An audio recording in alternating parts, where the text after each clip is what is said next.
Last year, the biggest tech and AI companies in the world spent over $100 million lobbying the US government. Nvidia increased its spending by more than 700% compared to 2024, and OpenAI nearly doubled its own spending too. And at the exact same time, a very specific message started showing up everywhere. I mean, we can't let the Chinese beat us in AI. We are going to be the dominant player, or China's going to be the dominant player. But it's nothing compared to what will happen if China beats the US on the ultimate goal. Now, to be fair, just because companies are heavily pushing this narrative doesn't automatically mean it's fake. Because if you look throughout history, the countries with the most powerful technology usually ended up with the strongest economies, the strongest militaries, and the highest living standards too. And right now, AI is starting to matter in ways that feel very real. Companies are already using it to increase productivity, militaries are using autonomous drones and AI systems in warfare, governments are treating computing power like strategic infrastructure. So the deeper question is this: is the AI arms race mostly hype, or are we watching the early stages of a technology that could genuinely reshape global power over the next few decades? Before ChatGPT, AI was mostly seen as a tech industry buzzword. After ChatGPT, governments started treating it like a national security issue. Almost overnight, countries began pouring huge amounts of money into chips, AI infrastructure, and domestic technology production. The CHIPS Act directed over $52 billion towards domestic semiconductor production. Export controls restricted the sale of advanced AI chips to China, and the Pentagon just approved over $53 billion for AI systems, drones, and military automation, the biggest investment of its kind in US history. And China responded with an estimated $125 billion in AI investment in 2025 alone. Even the European Union, the United Kingdom, Japan, South Korea, and India all launched national AI strategies within months of each other. And the reason all of this matters is simple. If AI can accelerate scientific research, improve military systems, automate cyber warfare, and massively increase economic productivity, then whoever leads in AI could gain a serious advantage in global power too. That's why AI infrastructure is no longer being viewed as just another tech investment. Governments are starting to see it more like energy, railroads, or nuclear technology, something tied directly to economic and national power. Now, the reason governments care about AI infrastructure and the reason you keep hearing about data centers every time you turn on your TV is that modern AI progress is tied directly to who controls the most computing power. The companies with the most chips, the biggest data centers, and the most electricity are currently building the most powerful AI systems. And training advanced AI models now costs hundreds of millions of dollars, and in some cases over $1 billion for a single model. And it's not getting cheaper. The next generation is expected to cost even more. And the costs don't stop once the model is built. As AI gets added into search engines, apps, business software, and consumer products, companies also need massive amounts of computing power just to run these systems for millions of users every day. That's why spending across the industry keeps exploding. Tech companies are now spending a big part of their revenue building data centers, buying chips, securing electricity, and expanding infrastructure. Morgan Stanley and JP Morgan project that tech companies may need to borrow more than $1 trillion over the next few years just to keep building all of this AI infrastructure.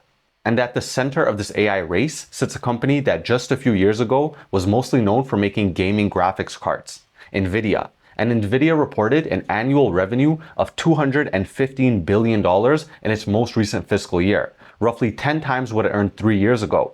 It holds an estimated 80 to 95% market share in AI training chips, and today, nearly every major AI company depends heavily on Nvidia hardware to train and run its models. That includes OpenAI, Google, Meta, Anthropic. All of them rely on Nvidia chips. And that dependence became so extreme that Nvidia itself started turning into a bottleneck. If there aren't enough Nvidia chips available, AI development slows down. It's that simple. That's what makes Nvidia's position so unusual. It's not just that the company became incredibly valuable financially, it's that one company's ability to produce enough chips suddenly became important to governments, militaries, and some of the largest corporations in the world. Nvidia stopped being just a tech company, and its chips started becoming strategic infrastructure that governments, militaries, and corporations are competing to acquire.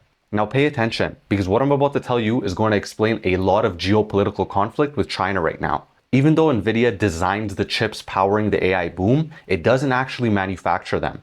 That role belongs mostly to one company, TSMC, and it's located in Taiwan. That company produces the vast majority of the world's most advanced AI chips, and demand has become so intense that TSMC has effectively been sold out for years. That's why the US is willing to do anything, even go to war with China to stop them from retaking Taiwan. Basically, the entire AI economy now depends heavily on a tiny number of companies operating in a very fragile part of the world. Taiwan sits just over 100 miles from mainland China, and they import 97% of their energy, and that energy right now is flowing through global shipping routes that are becoming increasingly unstable. And the bottlenecks don't stop there. Another company called ASML, based in the Netherlands, produces the highly specialized machines needed to manufacture the world's most advanced chips. There's effectively no real replacement for them right now, so when people talk about the AI race, they usually focus on software and futuristic technology. But underneath all of that is a surprisingly fragile physical supply chain with multiple single points of failure. And that's part of what makes governments so nervous. The future of AI may depend on a handful of factories, a few shipping routes, and a very small number of companies that the global economy has become deeply dependent on. Now, something happened in early 2025 that shook the entire AI industry. A Chinese startup called DeepSeek released an AI model called R1.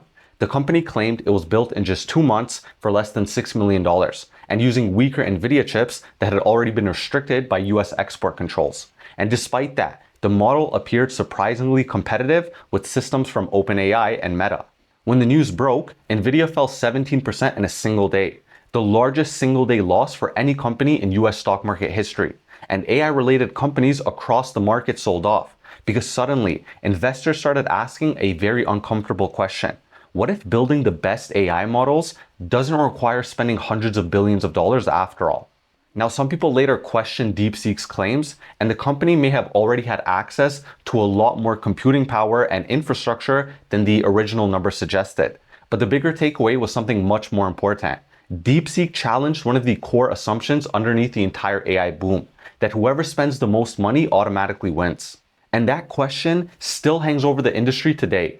If smaller and more efficient models can compete with systems built using way bigger budgets, then what exactly is the point of all this massive spending? Now, the United States is trying to slow down China's progress in AI by restricting access to advanced chips and semiconductor technology. Starting in 2022, the US banned the sale of the world's most advanced AI chips to China. Over time, the restrictions expanded to cover more companies, more equipment, and more technology tied to AI development. But the pressure doesn't only go one way.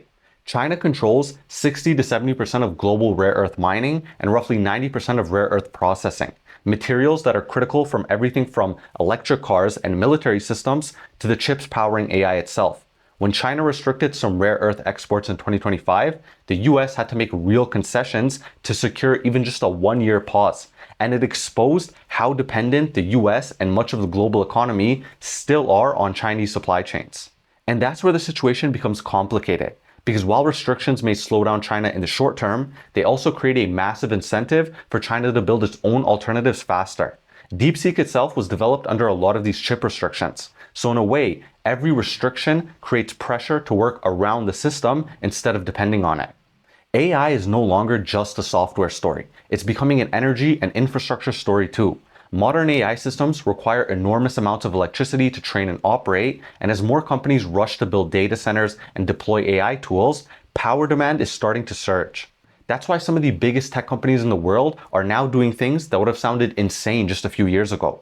Microsoft is backing major nuclear energy projects to help power AI infrastructure. Meta is building a $3.2 billion gas plant in Louisiana, whose peak capacity would consume roughly half the electricity of New York City. Google is investing in new reactor technology, and even old nuclear plants like 3 Mile Island are being restarted, partly because of growing data center demand. And that may be one of the clearest signs that something real is happening underneath all the hype. When technology companies are restarting nuclear reactors and building their own power plants, the AI infrastructure race has moved beyond software and into the real physical economy. The Pentagon itself warned that the United States lacks the energy resources and computing power to support the AI infrastructure being planned. And this is where the bigger question starts becoming unavoidable.